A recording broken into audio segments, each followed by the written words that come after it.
debate, análisis, coyuntura, dos o tres reflexiones sobre la realidad. En esta página inicia Sintonía Crítica.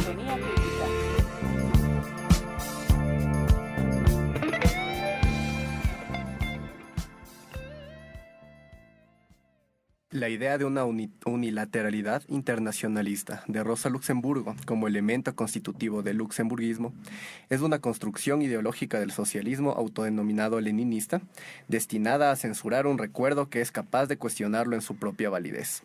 El recuerdo del acontecimiento que lo llevó a dejar de ser un socialismo internacionalista. Bolívar Echeverría. Muy buenos días a todos nuestros queridos oyentes que nos sintonizan un martes más aquí en Sintonía Crítica, dos o tres reflexiones sobre la realidad.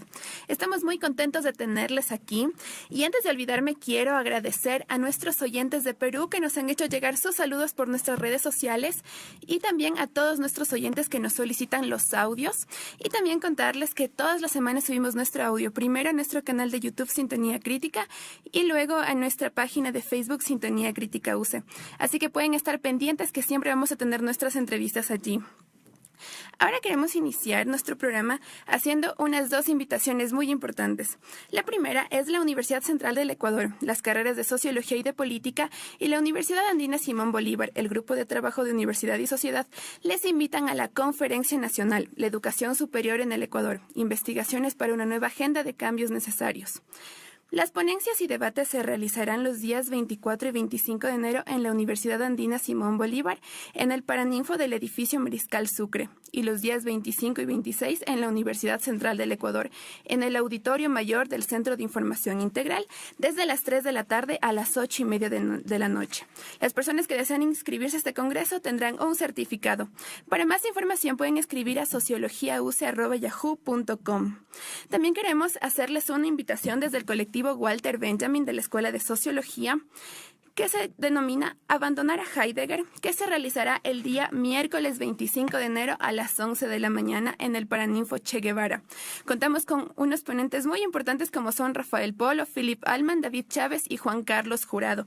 Así que todos están bienvenidos a este debate que vamos a tener el día 25 de enero. Para empezar este programa, también queremos conmemorar la muerte de Rosa Luxemburgo, que ya son 98 años desde su fallecimiento. Bueno, Rosa Luxemburgo es considerada una de las grandes revolucionarias del siglo XX y una de las fundadoras del socialismo democrático. Cuando ella tenía 18 años, abandonó Polonia debido a la persecución por su militancia socialista y se trasladó a Suiza. Realizó grandes contribuciones en el desarrollo del marxismo, especialmente entre el nacionalismo y el socialismo. En 1919, la noche del 15 de enero, los hombres del cuerpo de asalto asesinaron a Rosa Luxemburgo. Arrojaron su cadáver desde un puente al canal.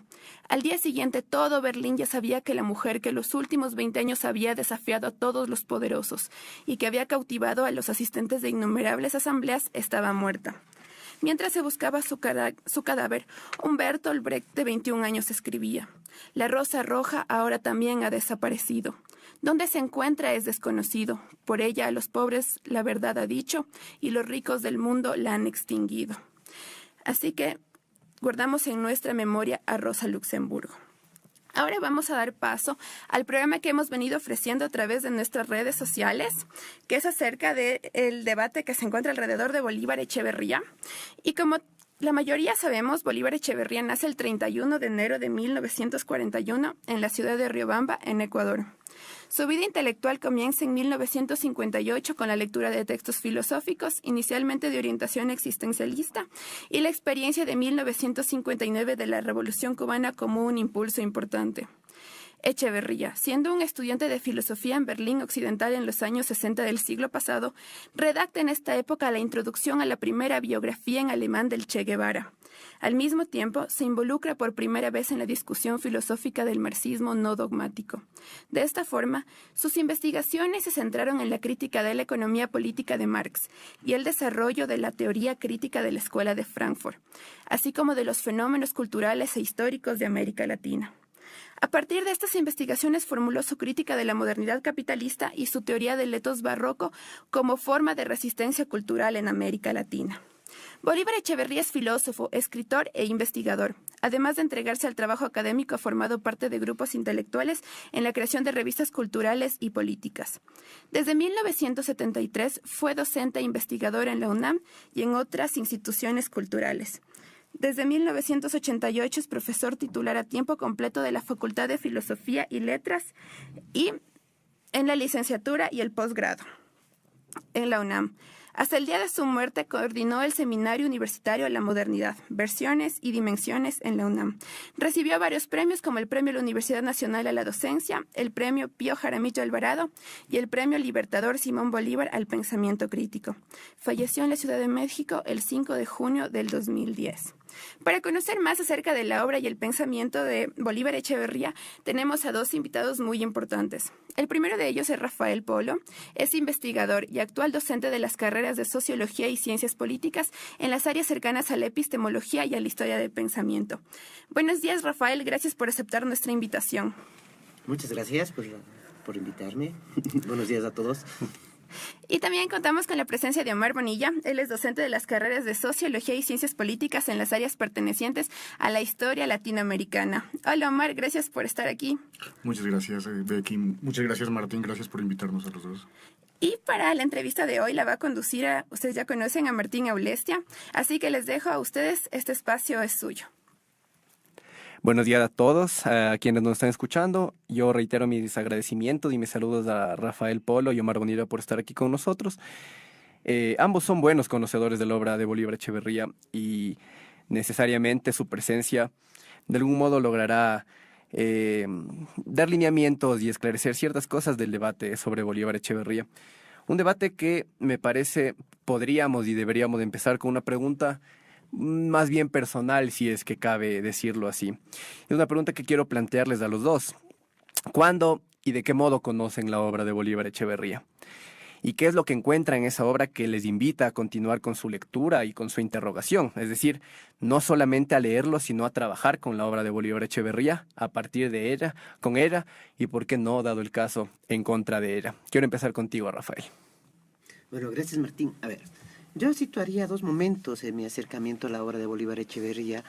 La una, cuando estoy realizando estudios en filosofía, y me encuentro con el texto del discurso crítico de Marx en 1987, en el momento en que yo empiezo a acercarme a la obra de Marx, sobre todo al joven Marx, orientado fundamentalmente por la obra de Adolfo Sánchez Vázquez y Michael Lowy. Y el acercamiento con el texto de Bolívar Echeverría fue desafiante, ¿no? Un texto que en un primer momento fue indescifrable, oscuro para mí, ¿sí? Posteriormente se irá convirtiendo en un texto en el que me permitirá romper con cierto marxismo dogmático, ¿sí? Y con cierta mirada pragmático-política del Partido Comunista en el que yo militaba en ese momento. Y el segundo momento es cuando el Bolívar Echeverría es mi profesor. Y estoy hablándote en 10 años después, 1996, 9 años después, 1996, Bolívar Echeverría me va a dar un curso que se llama sobre cultura política en América Latina, en la Universidad Andina, donde lo que él hace fundamentalmente es exponer sus tesis sobre el etos barroco, sobre el mestizaje cultural y una discusión amplia sobre el tema, sobre la modernidad y el capitalismo. Fue el segundo momento de mi acercamiento, además la posibilidad de establecer un diálogo con Bolívar a propósito de sus textos y al mismo tiempo plantearle una serie de inquietudes que tenía con respecto a su obra, ¿no? Yo digo que desde ese momento, al menos desde el segundo momento, Bolívar siempre ha sido alguien al que estoy permanentemente leyendo, con cual estoy permanentemente discutiendo, y me parece importante discutirlo desde una perspectiva histórico-ontológica, más que solamente mirarlo desde la urgencia política, que es lo que predomina en nuestro medio, sobre todo en donde no hay mucho debate intelectual, si consideramos que ese debate debe producir textos, artículos, y no solamente diálogos, ¿no? En nuestro medio, más bien, es escasa la producción alrededor de la obra de Bolívar Echeverría y muy escasa, sobre todo si consideramos que más allá de las retóricas pragmáticas de una política de izquierda e incluso de los intentos gubernamentales de hacer de Bolívar Echeverría un filósofo de la revolución, las personas que se dedican a estudiar la obra de Bolívar Echeverría con seriedad desde la filosofía, en nuestro país yo diría que somos pocos. Omar. Bueno, me llevaste a hacer muchos, hacia muchos recuerdos, sí, así mucha memoria. Yo tuve contacto con Bolívar Echeverría, con su obra, con su pensamiento en México. Yo fui a estudiar historia ya en el año 2003, me parece. En ese momento, digamos, la carrera de historia era horrible, era espantoso. Estaba secuestrada por un tipo de historiografía extraordinariamente, realmente era muy mala, digamos. Muy poco contacto con la historia, la búsqueda de entender la historia como si fuese una narrativa más, pero sin mucha creatividad, incluso una vez entendida como narrativa, digamos. Era la historia de los historiadores permanentemente, y hacían unos libros aburridísimos. Entonces había como un espíritu extraordinariamente reaccionario en mi carrera. Y bueno, yo también con algo de inquietudes sociales desde esta urgencia más bien política que menciona Rafael, busqué con un sitio de refugio la Facultad de Economía, donde quedaban algunos profesores que aún tenían una afiliación marxista, ¿no? Habían unas clases extraordinarias en economía, ¿no? Eran clases de geopolítica crítica, de economía política, digamos, y era una facultad que estaba bastante controlada por unos hippies marxistas encantadores, ¿no? No sé cómo lograron reconciliar a los Rolling Stones con los Grundrisse, pero lo habían hecho bastante bien. Y claro, ellos permanentemente nos decían, prácticamente nos obligaban a que tomemos clases con Bolívar Echeverría de oyentes, que era como, creo que tomaba el 80% de los alumnos de Echeverría. La verdad es que me habré tardado un semestre y comencé a asistir. Entonces, realmente cuando llegué, sí quedé impactado por esta capacidad que tenía de lograr introducirte a los mayores problemas de la filosofía contemporánea, la definición de modernidad, la definición de tecnología, de crítica, ¿no? De una forma espléndidamente sencilla, sin que por eso reduzca la dimensión del problema. Digamos, Bolívar te llevaba de la mano y hasta el alumno más tonto iba a entender algo, pero ni siquiera el alumno más inteligente iba a entender todo lo que decías. Entonces, era muy frecuente, ¿no? Hablaba Bolívar Echeverría y había unas 10 grabadoras, ¿no? Encendidas, y seguramente la mayoría de ellos, incluyéndome a mí, y regresábamos a casa y volvíamos a poner el audio y entendíamos más. Entonces se comenzaba a volver una especie de producto de consumo intelectual, los mismos audios, ¿no? De hecho, aún existe un tráfico de audios de Echeverría entre las personas que fuimos alumnos, interesantísimo, de trueques, de intercambios. De ahí, para mí fue muy importante revisitar la obra de Echeverría por dos conceptos que él trabaja con mucha precisión. El concepto de naturaleza y de forma natural en general, ¿no? Precisamente porque me parece que las luchas de ecologistas o ambientalistas, de las cuales yo soy partidario, pues realmente no tienden a reflexionar el objeto por el cual están luchando. El concepto de técnica, que es algo que también es inmediato para dar respuesta a los problemas de devastación socioambiental que hay en el mundo. Y posteriormente, o más bien dicho, en la actualidad, a partir de que tengo que dar clases de historia en la carrera, pues me he metido a trabajar nuevamente lo que es el problema del barroco, ¿no? Tratar de entender esta reflexión que hace, que es una reflexión más para entender la modernidad, a partir también de entender su origen propiamente colonial.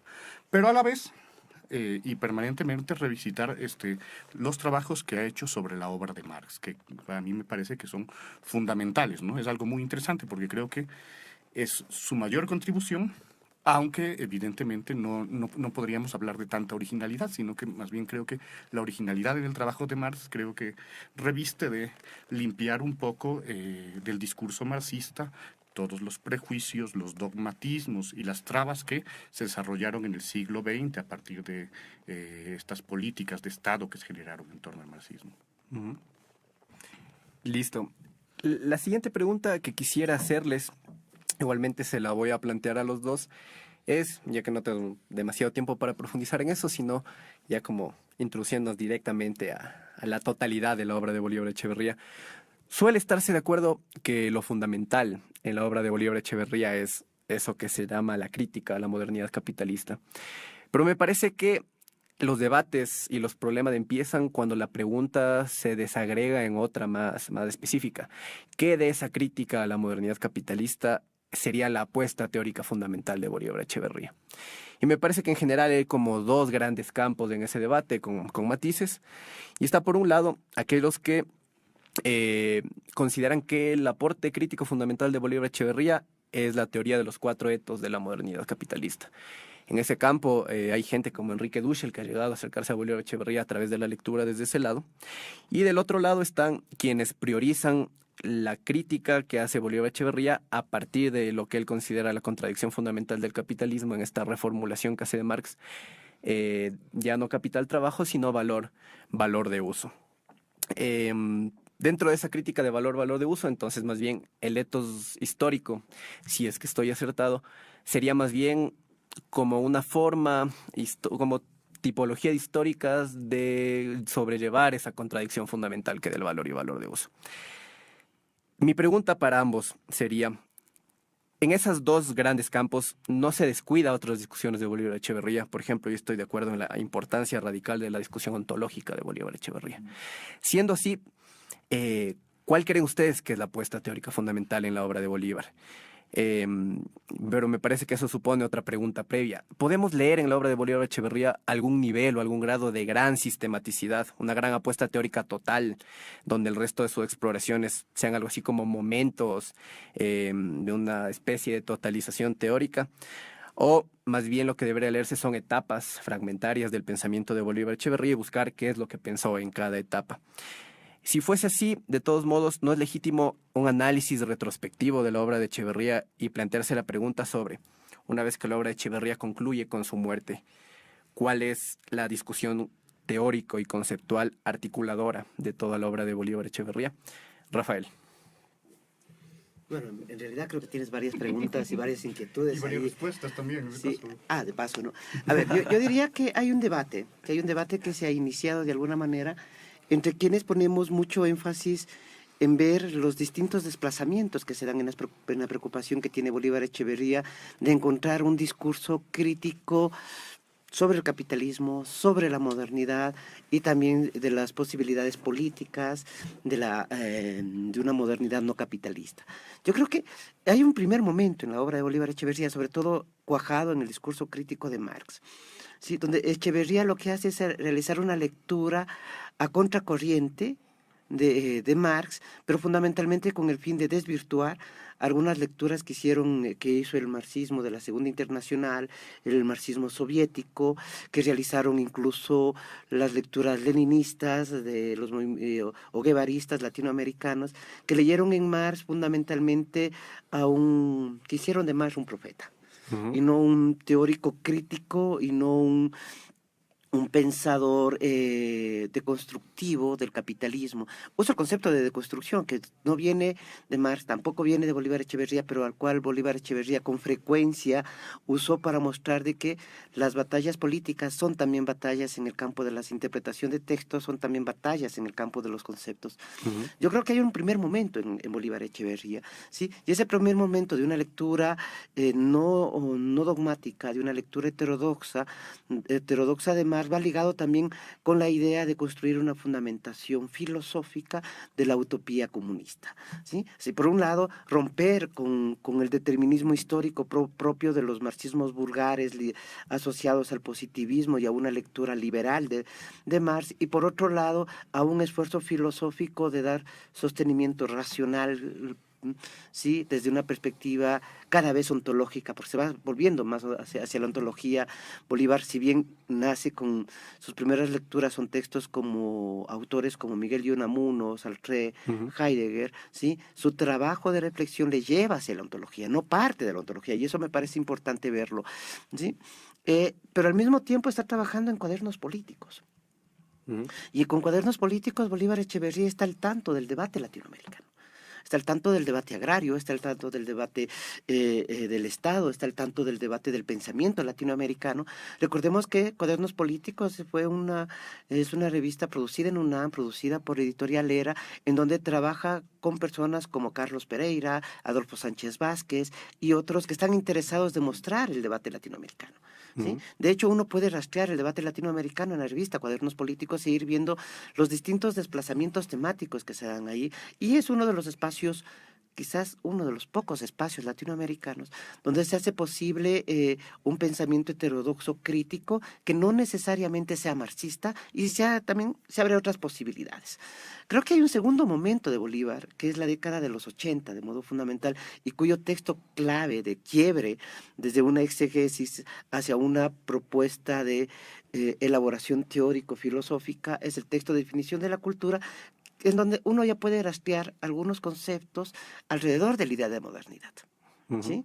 Alrededor de la idea de la crítica, alrededor de la idea de pensar el problema de la modernidad desde la categoría de etos. Todavía en ese momento, si uno lee la definición de la cultura, no está claro la idea de los etos históricos, ¿sí? Sino más bien, pero sí está formulándose un concepto de carácter ontológico, como es el concepto de etos histórico, como morada, como lugar de resistencia, etos pero también como posibilidad, ¿no?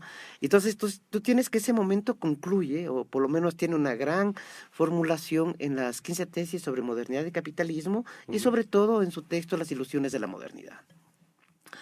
El carácter fragmentario, ¿sí? Y luego tienes un tercer momento donde Bolívar Echeverría empieza a preguntarse a sí mismo, ¿sí?, sobre la posibilidad real de una modernidad no capitalista, ¿sí? Y que se va a cuajar en textos como Modernidad y Blanquitud, en textos como Valor y Uso y Utopía y otros. Entonces, si uno sitúa los tres momentos de Bolívar Echeverría, uno puede tratar de encontrar un hilo conductor, que es esto de reimaginar un discurso crítico, de reimaginar un discurso reflexivo, ¿sí? Y de alguna manera reimaginarlo para la filosofía y encontrar que la filosofía tiene una vinculación política, que no es mecánicamente la exposición sistemática de una cosmovisión política, sino más bien es un arte de preguntarle a la política las posibilidades de sus propios sueños, ¿sí? A lo largo de todo eso, tú puedes encontrar también, esto está ligado a una escritura fragmentaria, ¿no? Bolívar Echeverría no tiene la ambición del sistema, aparentemente. Sin embargo, va a construir un sistema en forma de puzzle, ¿no? Y eso hace que sea por un lado una obra fragmentaria, pero que se puede conectar, los distintos artículos de Bolívar Echeverría se pueden conectar ya sea por las preocupaciones, por los conceptos, ya sea incluso por las sospechas y por las intuiciones. Uno puede ir conectando y eso hace posible distintas lecturas de Bolívar, pero creo que hay que privilegiar, a mi modo de ver, hay que privilegiar la lectura de la construcción de una teoría crítica desde la ontología, ¿sí? Pero la ontología entendiendo acá como aquello que permite vislumbrar el ser en su devenir, en lo posible, ¿no? No aquellas ontologías estáticas, ya sean en tipo Platón, incluso Kant, sino esos esfuerzos que Bolívar tiene de vincular, no de modo visible, a Hegel con Heidegger en un diálogo con la Escuela de Frankfurt, ¿no? O sea, creo que hay mucha potencia en Bolívar Echeverría, pero nuestro medio lo sigue leyendo desde el juego de la legitimación, desde digámoslo así, no irrespetamos a un pensador, lo convertimos en profeta y lo convertimos en tutor religioso, y eso es algo que en nuestro medio debemos evitarlo. Omar. Sí, a ver, recordando la pregunta, las preguntas, las dos primeras por lo menos, ¿no? Me parece que la gran contribución de Bolívar Echeverría sí que va a tener que ver con la explicación de qué es la modernidad realmente existente, ¿no? Y de presentar como la esencia de esta modernidad, esta contradicción que se da entre la reproducción social y natural de la sociedad y esta forma que adquiere la reproducción social bajo el valor, bajo el capitalismo, ¿no? Y cómo a partir de esta contradicción se puede encontrar que también tanto el proceso de trabajo y la producción, así como el consumo, van a chocar permanentemente, ¿no? Dentro de la sociedad. Describir así cómo se gesta el sometimiento de la sociedad a la reproducción capitalista, por decirlo así. Ujú. Y evidentemente desde allí sí, sí que va a generar esta teoría tan interesante en discusión permanente con Heidegger, no solo con Marx, sino con Heidegger, sobre la modernidad y sus investigaciones sobre cómo esto se puede vivir. Tú mencionaste los 4 etos, ¿no? Que es la forma realista, Ujú. que supone asumir que esta modernidad es que esta contradicción es necesaria para la reproducción social y adaptarnos como podemos. Ujú. La forma romántica, que supone decir, bueno, vivimos en el capitalismo y es maravilloso. Ujú. Estoy exagerando un poco. La forma clásica, que es tratar de negarla a partir de la recuperación de los valores tradicionales, muy al estilo europeo filosófico. Y la forma latinoamericana, que es como negarla, hacernos los tontos y vivir en ella, pero al mismo tiempo resistir en la medida de nuestras posibilidades a esta forma. Entonces, creo que por allí va su gran avance. Ahora, al margen de esto, también es muy interesante que toda su vida sí que va a tener en su cabeza la pregunta sobre, curiosamente, aunque sea un filósofo, todo el tiempo tiene presente la pregunta sobre la praxis revolucionaria, digamos. Por lo menos lo podemos rastrear esto desde su juventud, ¿no? Dentro del colegio Mejía, cuando empieza a cuestionarse sobre los problemas que tienen que ver con el colonialismo que se está cirniendo sobre la sociedad, ¿no? Piensa que él vivía en una sociedad bastante barroca, ¿no? O sea, era riobambeño para comenzar. Vaya, Riobamba debió ser algo así como Quito en el siglo XVI en ese momento. Exagero. Espero que no se nos escuche ningún riobambeño, pero sí es una sociedad donde va a pervivir mucho lo indígena y al mismo tiempo lo gamonal. Y lo que encuentra Echeverría es que en este momento pues estos valores de uso en los que existen en esta sociedad van a estar siendo sometidos. Entonces hay una preocupación sobre el colonialismo.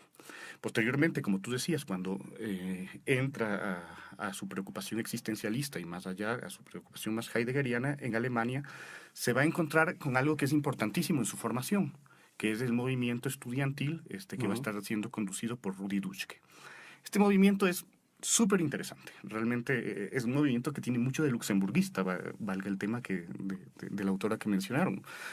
Lo que tienen aquí es que muchos de los estudiantes que se exiliaron de la Alemania, que se llamaba socialista, de la Alemania oriental, van a protestar dentro de la Alemania capitalista, ¿no? Estos exiliados se van a organizar y van a decir, bueno, es que esta pendejada no queremos el autoritarismo que vivíamos en el bloque del este, pero este capitalismo americanizado y opresivo, pues tampoco va con nosotros. Entonces tienes un movimiento que realmente va a impugnar, en general ahí sí,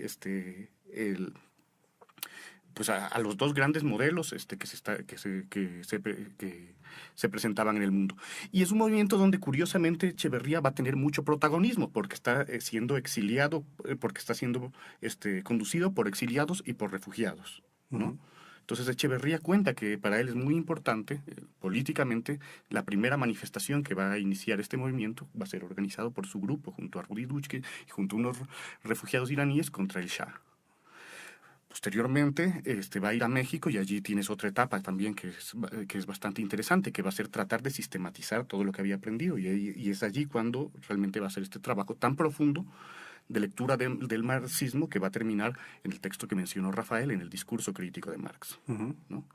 A partir de esto hay como, yo diría que hay como, ahí podríamos ver, pero que hay una etapa donde efectivamente se va a dedicar muchísimo a la definición de la cultura, pero a la par a la definición de la política, ¿no? En el discurso crítico como que vemos ese tránsito. Son artículos realmente muy ricos porque trata de estudiar esto a partir de los elementos críticos que vas a encontrar en la obra de Marx. Entonces, ¿cómo es que podemos encontrar desde una perspectiva crítica, desde una perspectiva marxista, respuestas hacia las preguntas de qué es la política, qué es la cultura? Con la caída del muro de Berlín, a diferencia de otros marxistas que mueren, literalmente mueren, no voy a mencionar nombres de ninguno, pero vamos a llamar a alguno A. Cueva, perdón, eso fue demasiado claro. Agustín C. Bueno, Echeverría no se inmuta, o sea, quiero decir, Echeverría ya está convencido en este momento de que la Unión Soviética no era socialista. Pero tiene la oportunidad de volver explícito algo que le había preguntado, algo a un autor que había estado presente todo el tiempo en sus reflexiones y lo había tenido oculto, que es que Echeverría pues admite que es un lector apasionado de Martin Heidegger. Entonces tienes todo un conjunto de reflexiones a partir de la descripción de qué es la modernidad en Heidegger y al mismo tiempo de qué es la modernidad en Marx. Y al mismo tiempo la pregunta de cómo pensar la revolución desde estos dos autores. Y bueno, al final de su vida hay otro periodo que me parece muy interesante, que es el que mencionaba Rafael también, que es todo un periodo de evaluaciones, ¿no? ¿Qué es el siglo XX? ¿Qué es la blanquitud? ¿Qué es cuál es la época que estamos viviendo? Entonces, redondeando, creo que sus dos contribuciones efectivamente sí van a ser tanto su teoría sobre el discurso de Marx, ¿no? Y sobre cómo se puede entender la modernidad desde esta perspectiva, como su propia contribución que tiene que ver con los 4 etos barrocos, pero al mismo tiempo de que va a tener una preocupación permanente sobre el problema de la revolución y la praxis. Ahora, Rafael, yo quisiera remitirnos un poco al epígrafe precisamente con el que comenzamos este programa. Es un extracto sacado del texto que Bolívar, es de la introducción que hace Bolívar Echeverría a esta compilación que se hace en México, las obras de Rosa Luxemburgo. El texto que se llama Rosa Luxemburgo, Espontaneidad e Internacionalismo. Pero no quiero tanto que hables de ese texto en concreto, sino más bien de la siguiente relación. Y es sobre la relación particular que tiene Echeverría al momento de recuperar críticamente a los referentes del marxismo. En ese sentido, recupera a marxistas más bien, digamos, periféricos, en el sentido de son los que están desplazados por el leninismo oficial de la Unión Soviética, pero recupera muy poco a Lenin, por ejemplo. Mi pregunta es si es que partiríamos de la premisa de que recuperar una tradición o cualquiera de sus vertientes siempre responde a una conflictividad político y teórica del presente. ¿Cómo entender la relación de Echeverría con los clásicos del marxismo, más allá de Marx y del propio Engels? ¿En qué contextos específicos, tanto teóricos como políticos, Echeverría pudo y necesitó tomar una posición respecto de los clásicos del marxismo? Desde Kautsky, Lenin, el mismo Stalin, si es que se quiere, Rosa Luxemburgo, etcétera, Gramsci. Clásico ya es tomar una posición. Digo, si es que se quiere. El inconsciente le devela. No. Un día podríamos hacer un programa sobre Stalin exclusivamente. Deberíamos, de hecho, creo que deberíamos asumir una responsabilidad política de tratar de decir quién fue Stalin. Sí, y absolutamente. quién fue Stalin para América Latina y cómo nosotros los latinoamericanos hicimos de la figura de Stalin un referente para la construcción del movimiento político, de los partidos políticos, incluso de los sueños utópicos. Volviendo sobre tu pregunta, más allá de esta digresión, yo pondría algunos énfasis en algunas cuestiones que es muy importante. Cuando Bolívar Echeverría va a México, empieza a trabajar con Adolfo Sánchez Vázquez, ¿no es cierto?, en Cuadernos Políticos, ¿sí? Pero Adolfo Sánchez Vázquez en ese momento está dirigiendo una colección, está organizando una colección de textos marxistas no considerados dentro del canon del marxismo soviético y está traduciendo autores que en ese momento se leen como desviacionistas. Estamos hablando de Karl Korsch, estamos hablando de Karel Kosik, estamos hablando incluso textos de Coletti, Kolakowski, el Lesep Kolakowski, estamos leyendo son las lecturas, una introducción a una lectura muy particular que hace Sánchez Vázquez de la obra de Antonio Gramsci. De hecho, el libro más clásico de Sánchez Vázquez, La filosofía de la praxis, uno puede explicarle que es un acercamiento de Adolfo Sánchez Vázquez a Gramsci. Después tendrá una desviación, por decirlo así, leninista, pero eso es otro tema. Y luego, entonces, en ese momento también, y Bolívar Echeverría además viene de la experiencia alemana de 1967, viene observando la construcción de una narrativa de la legitimación del Estado en la que se convirtió el materialismo histórico y el materialismo dialéctico, con sus clásicos en los que están excluidos figuras, está excluido Rosa Luxemburgo. Está excluido algunas figuras claves del partido bolchevique, Zinoviev, Kalenin, está excluido Antonio Gramsci, ¿sí? Y justamente la lectura de esas exclusiones, ¿sí? ¿Sí? Le permite a Bolívar Echeverría mantener una flexibilidad crítica, porque la pregunta no es si contribuyen o no a la construcción del Estado, sino en qué sentido contribuyen a comprender la inmanencia capitalista. Y evidentemente es más útil Gramsci que Víctor Afanasiev o Konstantin Konstantinov. Y en ese sentido creo que el Bolívar logra dialogar con los heterodoxos asumiendo una posición heterodoxa, ¿sí? Pero asumiendo una posición heterodoxa al mismo tiempo que, por decirlo de alguna manera, limpiándose de esta vocación de fundamentador comunista, ¿sí? Que es lo que uno puede ver entre el texto del discurso crítico de Marx, Las ilusiones de la modernidad, ¿sí? Un salto en que ya no busca legitimar la acción comunista, sino busca comprender el sentido del mundo en un diálogo, sin duda, ahí sí, con Heidegger, con la Escuela de Frankfurt, con Herbert Marcuse, ¿sí? Con Teodoro Adorno, en un diálogo exquisito con Walter Benjamin, porque si tú miras cierta idea de historia, por ejemplo, en Bolívar Echeverría, es una combinación muy compleja entre Rosa Luxemburgo y Walter Benjamin, ¿no? De Rosa Luxemburgo toma la idea de el acontecimiento y la construcción del acontecimiento, y de Walter Benjamin toma la idea de la historia real efectiva y la historia posible, y las combina en una teoría de la historia bastante sugerente, que ya no diría que es marxista, sino digamos que es una post-marxista, desde esa perspectiva, ¿no? Con todo lo que el post tiene en nuestro medio de complicado de ser asumido. Parece que desde esa perspectiva, el Bolívar, junto con el grupo de Sánchez Vázquez, ¿no es cierto?, se percatan, ¿ya?, de que el socialismo no es socialismo, de que el socialismo real es un capitalismo de Estado, pero ahí Bolívar Echeverría sigue las discusiones de Pollock, de la Escuela de Frankfurt, pero también sigue dolorosamente, asume en el concepto la experiencia dolorosa de lo que fue la primavera de Praga con invasión de los tanques soviéticos, ¿sí?, en 1968. Y creo que es un momento en donde uno puede ver un quiebre, ¿sí?, en la posibilidad misma de la utopía del socialismo real del siglo XX.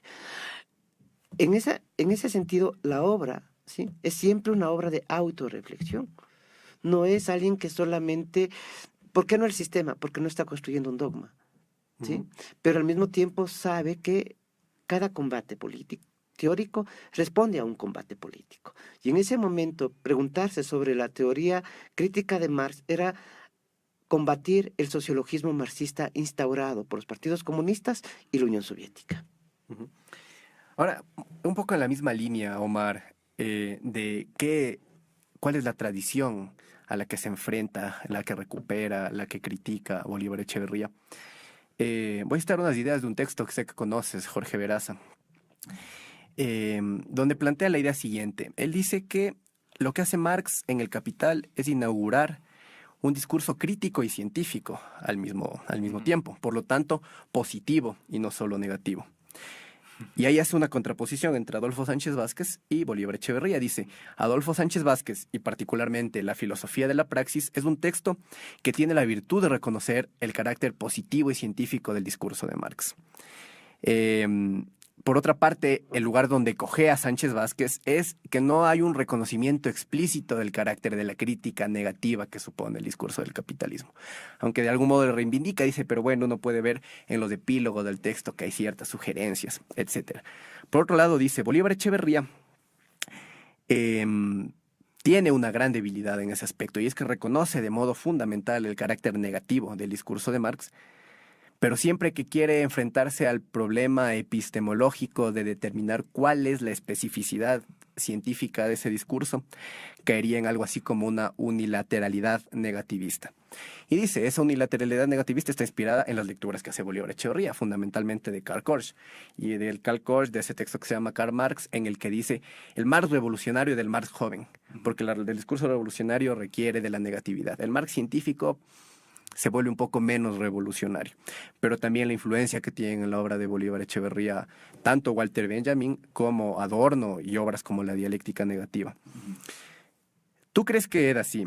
Es decir, que en Echeverría se puede hablar de una unilateralidad negativista y nunca el reconocimiento de la cientificidad y el carácter positivo del marxismo. Y por otro lado, si es que ese fuese el caso, no es un síntoma de la intención radicalmente crítica de Bolívar, entre cuyos objetivos incluyó el marxismo más variado, desde el soviético al positivista y pasando por el marxismo estructuralista. Es decir, no era indispensable para la tarea crítica de Bolívar Echeverría ese énfasis permanente en la negatividad del discurso crítico. A ver, bueno, a ver, si Continúa. efectivamente creo que no está carente de problemas su definición de marxismo como discurso crítico, ¿no? Uh-huh. O sea, creo que contribuye muchísimo a la hora, sobre todo, de discutir el marxismo del siglo XX. Pues es un marxismo que todo el tiempo estaba obsesionado por equipararse a una ciencia positiva, en el sentido positivista, por tratar de encontrar leyes generales, por tratar de ver a la historia de una forma etapista que necesariamente conduciría al comunismo. Creo que en esto el discurso crítico es algo espectacular, ¿no? Y que es además un libro en gran medida bastante filosófico. Que lo que una definición bastante filosófica, en la cual lo que dice es que hay que pasar, de nuevo, benjaminianamente, a contramano, a contrapelo, la historia del capitalismo, y más allá de que buscar una verdad o una ley general, pues se puede encontrar indicios de las debilidades de este ente, ¿no? De allí, ¿cuál sería el problema? Que efectivamente, el marxismo sí creo, la obra de Marx en concreto, creo que sí tiene contribuciones que podríamos considerar científicas. Por ejemplo, la contribución de plusvalor es algo que creo que es útil, ¿no? Y que tiene validez científica. Su definición, la definición de ley general de acumulación capitalista es algo que tiene validez positiva. Y curiosamente creo que el mismo Echeverría va a descubrir muchísimas de las contribuciones científicas de Marx, por ejemplo, en sus digresiones sobre el valor de uso, ¿no? En su discusión sobre los esquemas de reproducción. Por otra parte, Echeverría efectivamente va a estar, va a recuperar a muchos de los mejores autores marxistas del siglo XX, y no solo eso, sino que va a ser muy importante, pues, para que llegue a nuestras manos. Es decir, digamos que va a tener dentro de las editorias mexicanas como Siglo XXI, Fondo de Cultura Económica, tiene una tarea de lobby permanente, por ejemplo, para que se traduzcan las obras de Rosa Luxemburgo. Él mismo va a ser una de las primeras traducciones de las obras escogidas, ¿no? O va a ser muy importante a la hora de que se divulgue los ensayos de Lukács, ¿no? Esto había sido traducido por Wenceslao Rosas, pero es gracias a Echeverría que realmente va a ser asumido de una forma más científica dentro de México. Lo mismo va a suceder con otros autores alemanes como Karl Korsch, como Ernst Bloch y por supuesto de Walter Benjamin. ¿Qué tienen en común estos autores? Que en realidad resultan muy poco funcionales para un tipo de capitalismo de Estado como el que estaba presente en la Unión Soviética, porque van a describir, entre otras cosas, las distintas formas de enajenación capitalistas que se pueden, que estaban encubiertas en un país como la Unión Soviética. Ahora, estamos llegando ya a la parte final de esta entrevista. Me parece que tenemos unos 5 o 6 minutos. Así que de modo sintético quiero plantearles una última pregunta a los dos. Y tal vez, para hacerla sencilla, es la relación de Bolívar Echeverría con el joven Marx. Y la pregunta me interesa por dos cosas. Primero, por la influencia que tiene Adolfo Sánchez Vázquez, ciertamente, digamos, en un momento de la obra de Bolívar Echeverría, y la importancia que Sánchez Vázquez adquiere fundamentalmente una obra como es Los Manuscritos de 1844. De hecho, le dedica algunos textos y algunas conferencias a Adolfo Sánchez Vázquez. Y en concreto, en la recuperación del concepto de enajenación por Bolívar Echeverría. Tú quieres choque de trenes, ¿verdad? Me interesa la lectura que se puede dar a ese debate. ¿Por qué? Eso me remito a una idea de Frederick Jameson, que dice: cada momento del capitalismo y sus mutaciones trae aparejado una nueva lectura sobre la obra de Marx. Por lo tanto, se pasó de las alienaciones de los manuscritos a una lectura muy centrada en los Grundrisse, que me parece que todavía tiene influencia en la obra de Zizek o de Toni Negri, por ejemplo. Pero de algún modo, ¿cuál es la razón por la que Bolívar Echeverría necesita entrar en debate a toda una corriente que dijo que el joven Marx no es parte del marxismo, y uno de cuyos representantes nacionales es precisamente Agustín Cueva? Rafael. Choque de trenes. A ver. Si consideramos la importancia que el concepto de enajenación va a tener en el siglo XX, debemos vernos en dos cosas muy importantes. Primero, quienes asumen el concepto de enajenación es en un primer momento la Escuela de Frankfurt, pero sobre todo dos personajes de la Escuela de Frankfurt. El uno, sí, que no es propiamente de la Escuela de Frankfurt, como George Lukács, sí, que es uno de los primeros en reivindicar el concepto de enajenación, y luego más tarde, sin duda alguna, Teodoro Adorno, a contracorriente de autores, de otros autores como Alfred Rentel, por ejemplo, ¿no?, que recuperan el concepto de, y luego tienes, recuperado el concepto de enajenación, pero la enajenación ya no en un sentido hegeliano, ¿sí?, sino la enajenación en su triple dimensión, ¿no es cierto?, pérdida, extrañamiento y sublimación. En ese sentido, el redescubrimiento de los textos del llamado joven Marx, definición dada por Althusser, y que casi nadie abandona eso, más allá de todos los fusilamientos a los que Althusser es objeto todavía el día de hoy. No faltan fusilamientos. Sin duda, deberíamos fusilar a los fusilamientos, ¿no? Sí, el concepto de, en la Escuela de Frankfurt, en ese momento el concepto de enajenación va a ser considerado como el concepto clave de la crítica, ¿sí?, a la racionalidad capitalista y al mundo capitalista, ¿sí? Bolívar Echeverría entra en ese debate. Además son los años 60, es el momento en donde se debate el mundo a partir del concepto de enajenación, ¿sí?, ya sea la teoría cultural dependentista, ya sea las versiones del Wing-Com sobre la cultura asiática. Es decir, el concepto de enajenación va a estar presente en la década de los 50 y 60 como un concepto que va a cuestionar la forma de estructuración de la vida capitalista y como un concepto que abriría la utopía de una sociedad comunista. Recordemos dos cosas. En los manuscritos de 1844, Marx define el comunismo como la sociedad de la desenajenación. Claro. ¿Sí? Y al definirlo, pone como centro del concepto a superarse el concepto de enajenación, y por lo tanto como el concepto inmanente de la autocomprensión capitalista, la enajenación en forma práctica y en forma espiritual. De ahí que los teóricos que asumen una crítica al capitalismo centren en el concepto de enajenación sus posibilidades hermenéuticas y críticas. Omar, rapidito. Sí, a ver, creo que, mira, en rapidito, creo que la gran contribución de Bolívar Echeverría no es solo recuperar el Marx joven, sino explicar el capital desde una perspectiva que incluye al Marx joven. Es decir, encontrar qué hay de la teoría de la enajenación dentro del capital.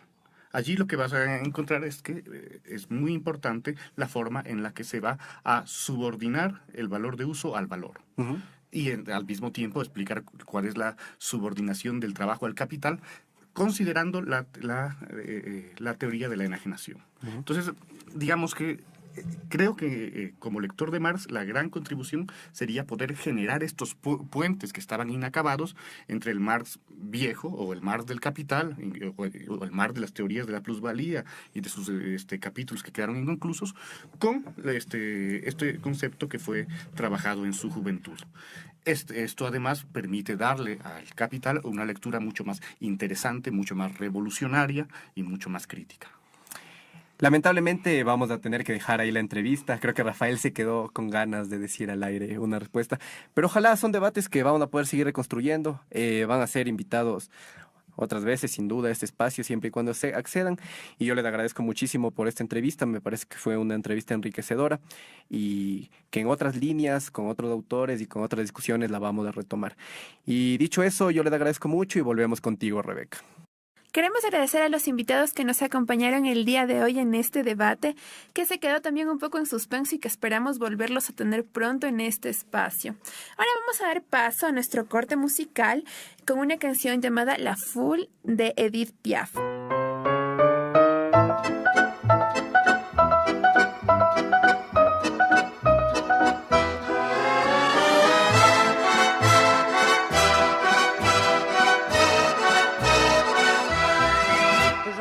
La ville en fête et en délire, suffocant sous le soleil et sous la joie.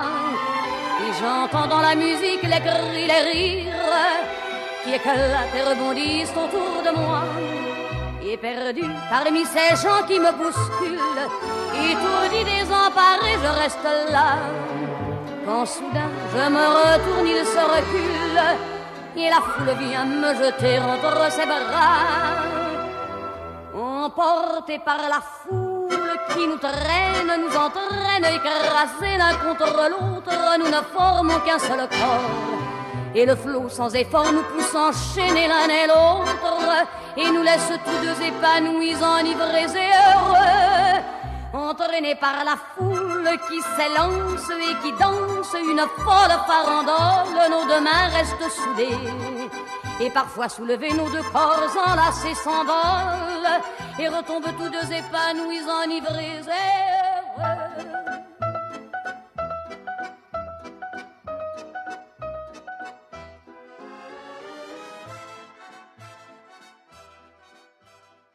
Empezamos nuestro segmento Hablemos con la Sociología, en el cual tenemos hoy la compañía de un estudiante de Sociología. Él es Esteban Olaya. Buenos días, Esteban. Gracias por acompañarnos el día de hoy.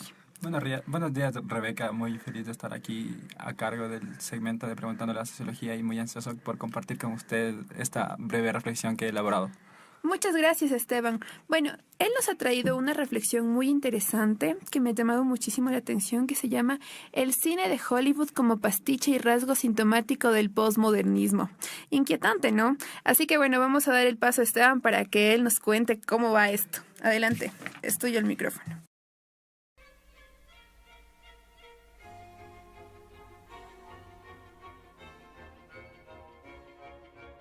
El anterior fin de semana me encontré revisando cierta revista semanal familiar y me llamó mucho la atención el título de aquel artículo, al que le dedicaban 4 carillas con negrillas y en letras grandes se titulaba Los estrenos más esperados de 2017. Revisando los títulos que presentaban en aquella lista, fue fácil notar que de todos esos títulos ya algo se había hecho, o que en su mayoría se trataba de continuaciones de una saga. Una primera pregunta fue sobre qué estaba detrás de la producción de estos films.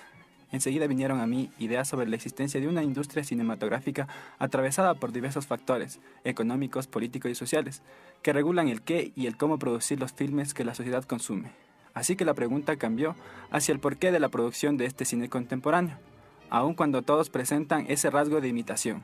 Basta con revisar los títulos que encabezan la lista: Resident Evil, capítulo final, Marvel presentando Guepardo 3, un remake de King Kong llamado Kong, la Isla Calavera, un nuevo remake de Disney sobre La Bella y la Bestia, el ya conocido Rápidos y Furiosos en su 8ª entrega, el regreso de Bad Boys y Piratas del Caribe 5. El carácter de imitación y de continuación de otras tramas me recordó a la idea de pastiche, presente en la obra de Fredric Jameson, quien es un crítico y teórico literario estadounidense que además realiza una crítica hacia el posmodernismo. En particular nos referimos a la obra del posmodernismo o la lógica cultural del capitalismo avanzado, al capítulo sobre el posmodernismo y la sociedad de consumo. Jameson plantea que el concepto de posmodernismo ha generado manifestaciones que se presentan en casi todos los campos del arte. Algunos ejemplos de esto es en el campo de la poesía, surge la poesía conversacional. En la arquitectura encontramos la figura de Robert Venturi y su propuesta de los edificios pop y cobertizos decorados. En la pintura, el arte pop con su referente Andy Warhol. En cuanto al cine, se refiere al cine contemporáneo de vanguardia y a las nuevas películas comerciales o de ficción. Para nuestro análisis nos enfocaremos en estas últimas. Debemos ser claros con respecto al uso del concepto posmodernismo que se utiliza para este análisis. Retomando a Jameson, nos referimos al posmodernismo como un concepto periodizador, que correlaciona la aparición de nuevos rasgos formales en la cultura con un nuevo tipo de vida social y un nuevo orden económico, al que suele llamársele sociedad postindustrial, de consumo o del espectáculo. Un primer rasgo importante es dar cuenta de que los ejemplos de posmodernismo antes mencionados se configuran como reacciones específicas contra las formas establecidas del modernismo. Un segundo rasgo más importante aún es la desaparición de algunos límites en la distinción entre una cultura elevada y la denominada cultura de masas. Es decir, contemporáneamente, el límite entre el arte elevado y las formas comerciales es difícil de distinguir. Es de aquí donde podemos ubicar al cine de Hollywood. Jameson propone dos rasgos que dan cuenta de la experiencia posmodernista, el pastiche y la esquizofrenia. Para efectos de nuestro análisis, pondremos énfasis en el pastiche. Este puede ser comprendido en comparación con la parodia, pues tanto pastiche como parodia implican la imitación o el remedio de otros estilos únicos. La parodia se aprovecha del carácter único de los estilos y se apodera de sus excentricidades para producir una imitación que se burla de la original. Lo que busca la parodia es ironizar, poner en ridículo la naturaleza única de los estilos con respecto a la forma en que la gente habla y escribe normalmente. Queda claro así que para que haya una parodia es necesaria cierta norma lingüística que permite el impulso satírico para burlarse de los grandes estilos. En el pastiche, al contrario, no existe aquella norma, es decir, se vuelve imposible la parodia. Se trata de una imitación de un estilo particular o único, pero como una práctica neutral de esta imitación, sin motivo ni impulso satírico que caracteriza a la parodia, sin esa sensación de que existe algo normal, que comparado con lo cual lo que se imita resulta cómico. Se trata de una ironía vacía. El pastiche es una parodia vacía, una parodia que ha perdido su gracia. Jameson también analiza el denominado cine de la nostalgia, como una práctica particular del pastiche. El cine de la nostalgia consiste en películas sobre el pasado y momentos generacionales específicos del pasado. Sobre esto, Jameson propone como fin de la nostalgia a la Guerra de las Galaxias de George Lucas, en la medida en que este film reinventa una de las experiencias culturales más importantes de las generaciones de los años 30 y 50. Nos referimos a las series de los sábados, héroes, villanos, heroínas en peligro, alienígenas, el rayo de la muerte o la caja del fin del mundo, y la solución milagrosa que se dejaba para el sábado siguiente. El film reinventa esta experiencia en forma de pastiche. Esta práctica también es reinventada contemporáneamente. Esto es totalmente claro en las películas del universo de Marvel, en donde la experiencia cultural fue generada por los cómics de la década de los 90. De modo que el cine de la nostalgia está caracterizado por ese intento de regresar a ese periodo anterior, de volver a experimentar sus viejos artefactos estéticos. Se trata de reinventar la sensación y forma de objetos artísticos de un periodo anterior. Ejemplo de esto tenemos el remake de King Kong y el remake de La Bella y la Bestia, pues se procura reavivar un sentimiento del pasado asociado con ellos. Otra manifestación del cine de la nostalgia es del remake. Jameson señala que el plagio alusivo y elusivo de intrigas anteriores también es desde luego un rasgo del pastiche.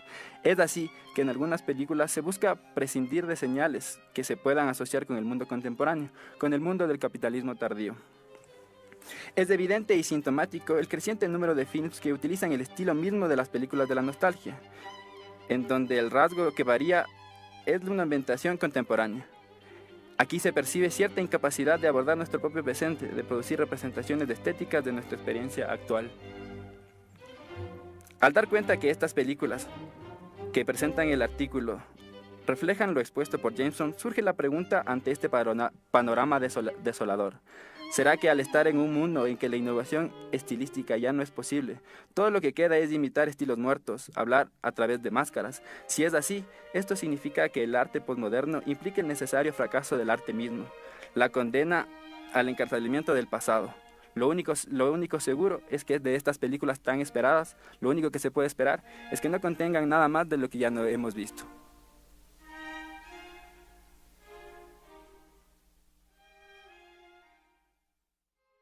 queremos agradecer a todos nuestros oyentes que nos han sintonizado el día de hoy y si se lo perdieron no importa, pueden escuchar nuestro reprise a las 9 de la noche.